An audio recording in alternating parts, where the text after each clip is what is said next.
All right. So now we've got everything written down. We've got all of our actual monthly bills. Granddaughter $35 for her phone bill. Our phone bill 100, utilities 120, garage 100, daughter's garage 100, Amazon 100, student loan 50, emergencies 40. Now I write my debt. This debt is an amount, and we'll go over it once we get to our debt amount, but this is the amount I allot every month to make my minimum monthly payments and pay off each one as I save for it. And as I said, we'll talk about that. Credit card 300. I do use my credit card through the month for certain things, and so I always put that amount each month away to make sure that I'm paying my credit card off every month so that I don't incur interest. The debt that I have by mail, that's those little bills that come in the mail that may be, maybe you got a bill from the dentist, or maybe you got a little subscription bill, or your AARP membership, whatever those may be, so that you can stay on top of those as well. Our storage is 150, groceries is 400, and then my 100 envelope challenge, I actually budget for that because whatever envelopes I pull, whatever is the balance of that, I use in some other challenges. So this is the monthly. And we'll get back to this and the dividing it out on if it's monthly stuffing, bi-weekly stuffing, so on and so forth. So now we're going to go ahead and talk about our actual debt. Now that means anything that is on your credit, marked against you, keeping your credit down, things you want to get paid off to increase your credit. And how I do that is I have made a list of all of my creditors that I owe, and I start with the largest amount and I go down the list. I allot in this amount here the $30 minimum monthly payments, and then I start with the lowest amount, make that payment, stuff that binder until it's paid. And then I start paying on to the next one. Once that's paid, I pay on to the next one, so on and so forth. As you move up into the amounts, you take the $30 minimum, and I will show this once it's all written down. You take that $30 minimum and you add it to the payment of the next bill. Once that's saved up, pay it off, add the $30 minimum to the payment, so on and so forth. So as you pay them off, your payment amount increases so that your amounts are increasing, so that the debts are being paid off sooner than later. Depending on your amounts, you should be able to pay them off within, a particular amount of time of your choosing. I'm going to get these all written down so that you can see what I'm talking about, and I will be back shortly. Thank you. Okay, so we've got all our debt written down, and so you've got all of this written down. I've got all my debt. So my highest one is a car payment from my past. And then so each debt is written down individually. Okay? So then you want to acknowledge, and how I do this is now mind you, remember, this is just my budget page. So and I am a paper and pencil. This is a marker so that you guys can see. And so this is just my minimum monthly payment. And maybe I can do this a little bit differently. Maybe you'll be able to actually see it in the pencil. I'm not sure. Can we see that? So $30 a month to each of these. So what this is going to do is, while you're saving up for each of these items, maybe it'll take you 12 months. Maybe your budget is a larger amount. I am working with 3 paychecks a month. And so I am able to, working full time, so I am able to do a little bit more of this. I do have one that I can actually put on here that is actually already paid off. So we can scratch that because I did pay that. So then what I was saying in that is, this was a $155. It had a $30 a month payment. So this is paid off now. So I can take this $155 and move it now into this payment. So the next payment will get stuffed $155 into here. The $30 monthly payments will pay it every month so that you're then building your credit because you're making monthly payments to these other bills, establishing a pattern of paying your bills on time. Even if they're in collections, even if they're writ off, it doesn't matter. Call your companies on your credit reports. You can get the information, that the 800 numbers to each of these companies. You can look on your credit part and get the name of the debtor, of the debt collector, and you can get the 800 number to those collection agencies, and you can contact them and say, okay, I can make this amount of payment a month. Don't let them bully you, because they will try. Their job is to get their money, right? You can do what you can do, and as long as you make those payments monthly, they cannot touch you. And this will help build your credit. 4, 5, 6 months of making $30 a month payments, guess what? They report every 3 months. This establishes increased credit. So make sure to do this. So just as an example, now you've paid one monthly payment, you've paid $155. Now let's do that. And I use my phone. Everybody's spending money on calculators. I'm a very frugal mother of 9. They're all grown, but we don't go spending money on things we don't need. Everybody has a phone. Everybody has a calculator in their phone. I realize that most of us use our phones for our videos, and I totally understand that. If you have a spare old phone laying around, just use that for your calculator. So we've got our $30 monthly payment. We're going to make a $155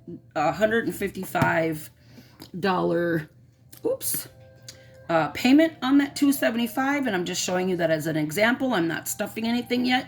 As I said, we're going to talk about the debt first. So we're going to remove $155, so the next amount you owe is $120. So our next payment is going to be in the month, so you won't make that $30 payment, but the next time you make that payment in the next month will be $120. So you're going to minus $120, right? So now your balance is 0, but you've got $35 left over to put towards this amount. Now, what I do with my leftover amount is this amount will go into a leftover envelope. And I have envelopes here. I don't know where my leftover envelopes went right now. My granddaughter is looking for them. So, thank you, Brooklyn. Thank you, Busy. Here's my leftover envelope. And every time that there is money left over, once a bill is paid over, the leftovers will go in this. Every 6 months or 3 months, whatever I have decided, I will take this amount and I will pay off whatever bill is next. So I have planned to take this in September and pay off 2 of these bills completely. You're welcome. That's the plan with that. Thank you, Busy. So that's how that works consecutively. As you go, now you've paid this one off, you'll take this $30 and add it to the $155, which then, of course, is $185. Now you've paid all this off. Now you pay this one. You get this paid off. You add this 30 to this amount. Now your payments are $185 plus 30. So now you're paying $215, so on and so forth. Okay? So that's our debts. Now we want to think about things such as, and I do have a separate binder for all of my debt. So as I'm paying these things off, I keep them in separate binders so that I can keep track of, how much I've paid, my $30 monthly payment, so that I can keep track of how much everything is, so that I see when it's all in here, I can pull it out, write a check, put it in the bank, bam, send my payment in, cross it off, it's paid in full. All right. Now, and then I do have a separate binder for my monthly bills as well. These bills here, I keep in the bank. They stays on card. And those ones automatically withdraw, and I do know that these amounts are not touched and removed from the bank. Then I have my I think most other budgeters call it sinking funds or something like that. I just call it my weekly or my spending. I'm old school, you guys. So a lot of the terminology that you beautiful young people are using is new to me. So weekly spending is things like your gas, even though you've got your groceries here, this goes in my weekly. So it's a monthly budget, but it's a weekly stuff. Okay. So the other things, let's say I have in my spending, groceries, gas, my prescriptions, if I want to buy clothes. My husband and I are very adamant about ensuring that we have a date night occasionally. Miscellaneous, nails if I decide I want to do nails, eating out, gifts, things that you just think you might need during the week. Say you want to stop for Caribou, things of that nature. So those are the weekly things, and I'm going to go ahead and list mine out, and I will be back. Okay, so I've got the weekly.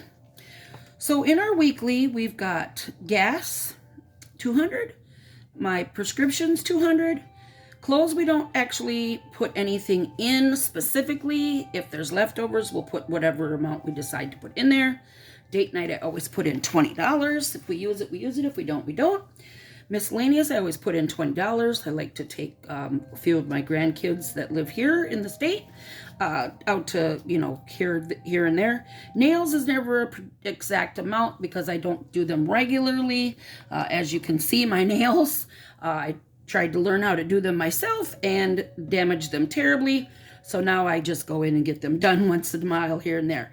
Eating out, there's never a specific amount.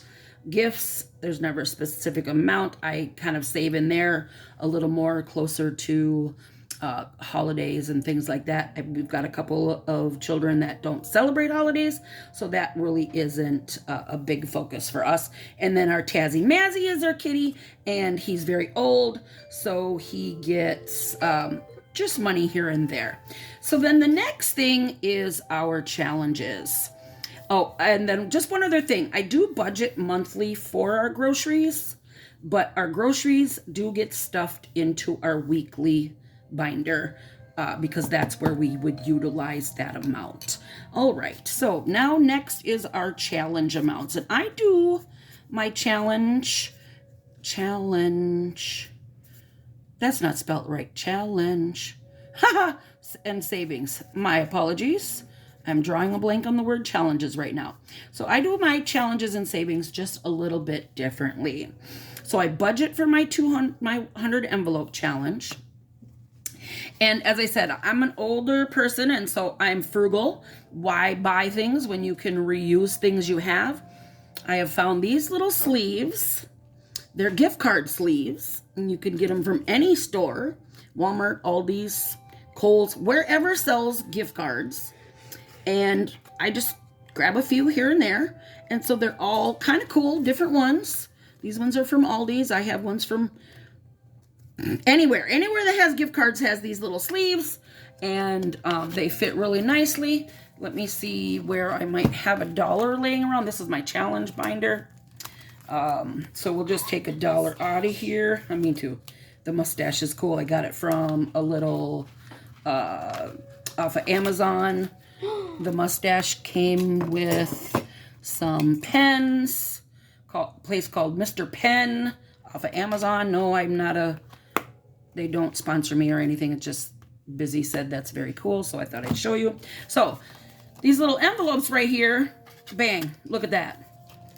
No need to spend any money on little things like this. It's just not necessary. I mean, yes, it's cool to have really neat things, and if that's something you want to spend your money on, by all means, feel free to do so. So let me go ahead and get this back in my $1 challenge envelope. And yes, my binders are empty.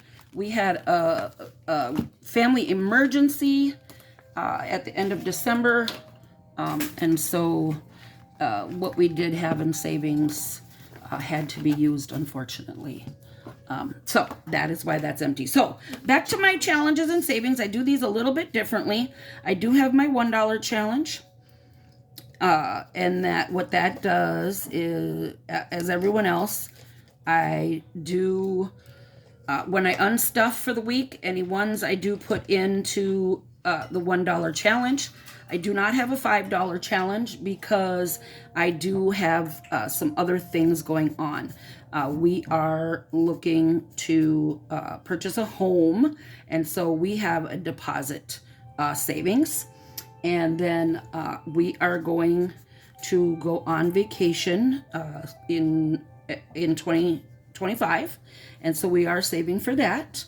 I am also saving for a Stevie Nicks concert in November, so I'm saving for that, and that is a savings. But then I also take my grandkids for a week, or a day rather, excuse me, through the summer months. I take each one of them for an entire day, and they get to pick whatever they want, go shopping, go to eat, whatever the case may be.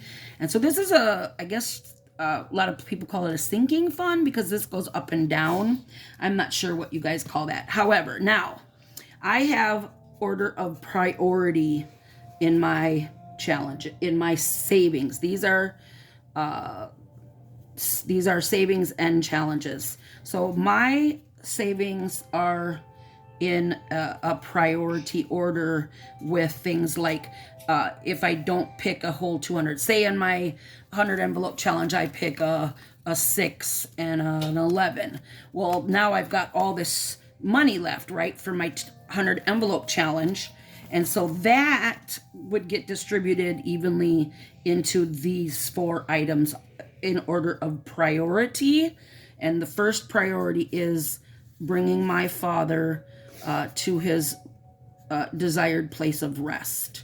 He passed away some time ago, and he has always desired to be put to rest in a particular place.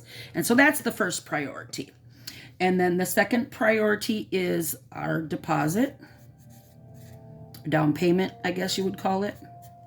And then the third priority is the Grandma Day /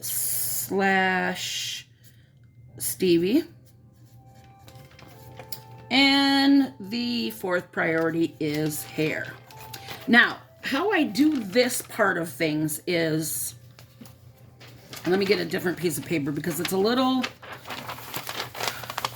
I like to explain it a little bit differently. So, say I have, when I'm all done with the envelope challenge, the 100 envelope challenge, difference goes to these items.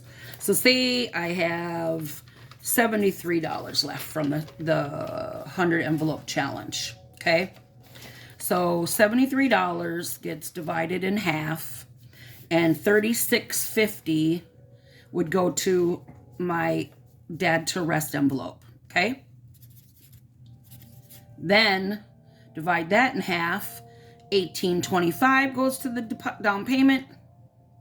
Divide that in half. $9.12, well, let's say $9.15 goes to the grandma. And divide that in half. $4.56 goes to Stevie. And then the balance, $4.56 goes to Stevie. Divide that in half, and $2.28 goes to the hair. So on and so forth. Whatever the total balance is from my 100 envelope challenge gets divided up in that manner to ensure that everything gets this amount. Things that are left over from, say I don't spend all my gas money, say I don't spend all my grocery money or my date money, things of that nature. If there's ones that goes to my $1 challenge, any other denominations goes into clothes or nails or eating out or gifts, things like that. So now that we have all of the budget things in order, feel free to take time to figure out your budget, what your numbers look like. Go ahead and get that. I'm going to make this neater and get it all nice and lined up.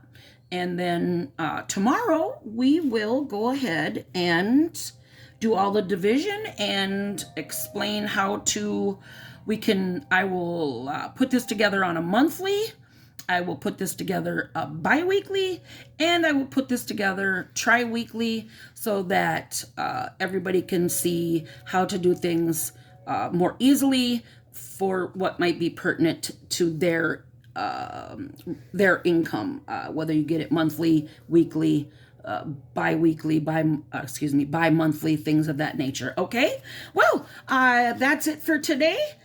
And I just really want to say thank you for joining me on my channel today.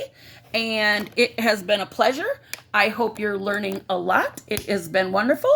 And say bye. Bye. All right. Thank you so much. And if you like this channel, we really thank you for coming. Make sure you like and subscribe and tell a friend, tell a friend, tell a friend. What do we say? Peace and love. Your love, darlings. Mwah. Bye. See you soon.